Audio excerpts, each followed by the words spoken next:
Vamos lá para a última.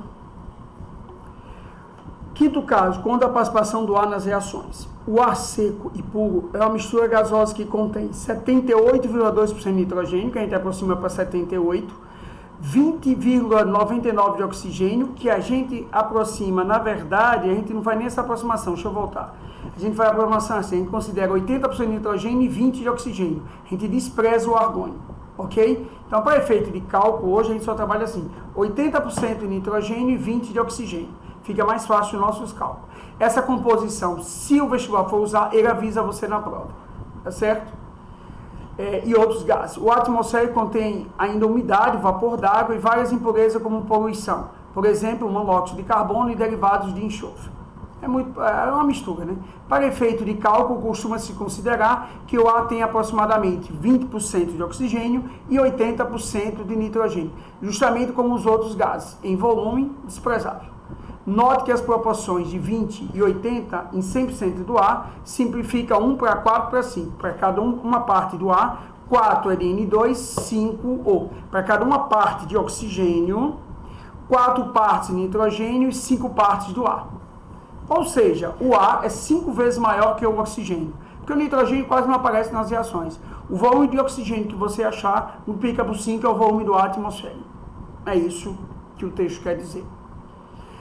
Dos componentes do ar, somente o oxigênio costuma participar das reações, provocando combustão, queima, osturação, oxidação de sulfetos metálicos e outras oxidações em geral. O nitrogênio é muito menos. O nitrogênio e muito menos os gases nobres não reagem, a não ser em casos muito especiais. Daí o motivo do nitrogênio ser chamado de gás inerte. Embora não reagindo, o nitrogênio ocupa um espaço tanto no ar que reage, como nos gases finais que são produzidos na reação.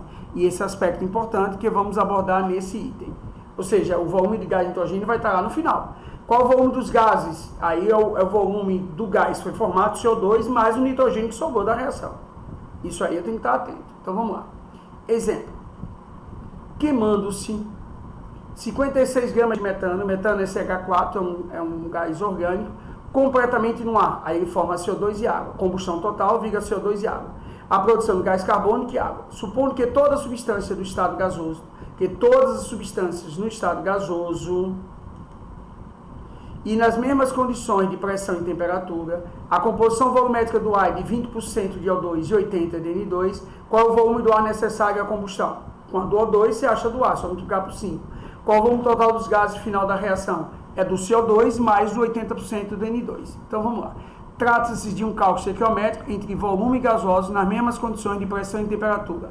A resolução é imediata na proporção de mols. 1 mol de metano para 2 mols de O2, formando 1 mol de CO2 e 2 mols de vapor d'água. 1 mol de metano, 1 mol de metano são 56 litros. Em 2 mols de O2, 2 vezes 56. Em 1 mol de CO2, 1 vezes 56.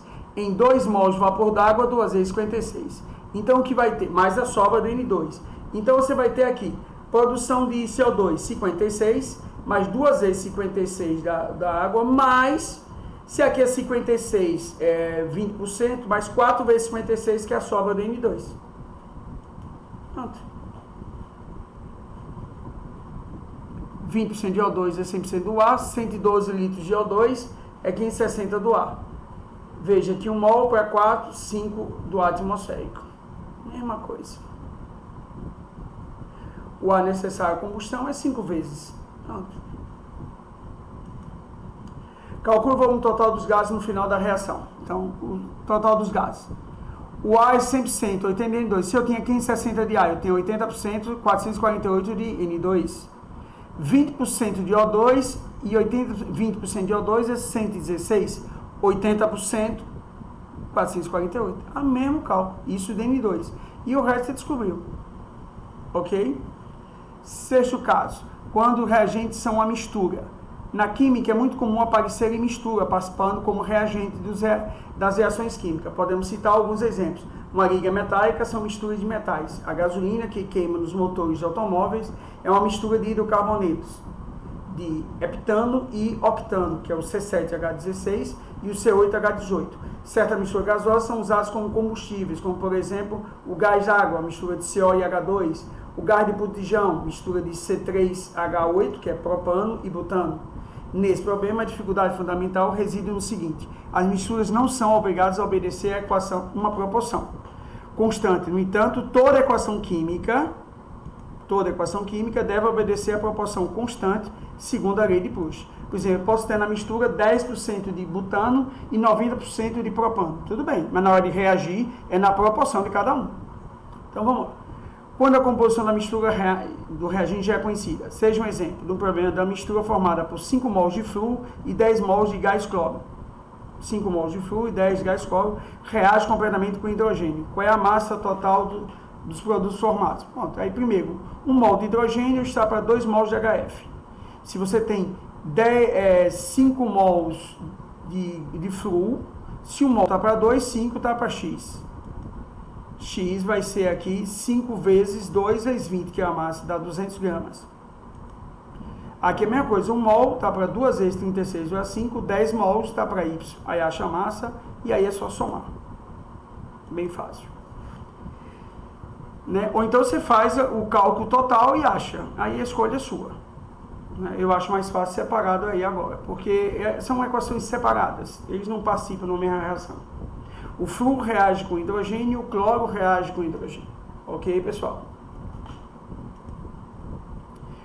Agora vamos lá. Na queima completa de 25 gramas de uma mistura de H2CO, você não sabe quanto é de H2 nem quanto de CO, são produzidos 112 gramas de produtos finais. Se eu queimo hidrogênio, forma água. Se eu queimo CO, forma CO2. Então, hidrogênio com O2 forma água, CO com O2 forma CO2. Então, você vai ter que fazer agora a proporção da mistura. Repare. O que é que eu faço? Uma vez que a massa total da mistura de H2 for dada 24, então de H2 é 24 menos X. A do CO, o produto formado, vai ser 102 menos Y. E aí você faz a regra. 2 vezes H2 está para 2 vezes água. 2 vezes 2, que é quanto pesa, está para 2 vezes 18. X está para Y. Então, Y é 9X. Aí agora é só substituir. 24 menos X, 112 menos Y. Você sabe quem é X? Sabe quem é Y? Arma a situação. Substituiu, tem um valor. Tudo bem? 2 vezes 28 está para 2, assim, 24 menos X está para 102 menos Y. Acha essa equação. Aí você sabe a outra. Aí é só substituir. Então podemos sistemas algébricos. E aí você substitui. Quem é X na outra? Repare. Y é 9X. Então, onde tem Y, você bota 9X. Fica 44X menos 28 vezes 9X. Aí você acha a massa. Ok, pessoal? Aqui é a mesma resolução, só de uma outra maneira que eu faço na próxima aula. Vou parar aqui, ok? Então, na próxima aula é que eu vou fazer essa mesma estequiometria de um outro jeito para vocês. Mas aí eu mostrei todos os casos de cálculo estequiométrico e fazer a resolução de questões também. Continue em quarentena, né? E a gente vai sair dessa breve. Próximo ano, com fé em Deus, estaremos em aula presencial nas isoladas. Ok? Mas por enquanto, você na sua casa, eu na minha, e até 15 para as 8 eu estou aqui à disposição no grupo Isolada 2 e depois pelo zap 988-55.000. Um grande abraço, fique em paz e continuamos em quarentena.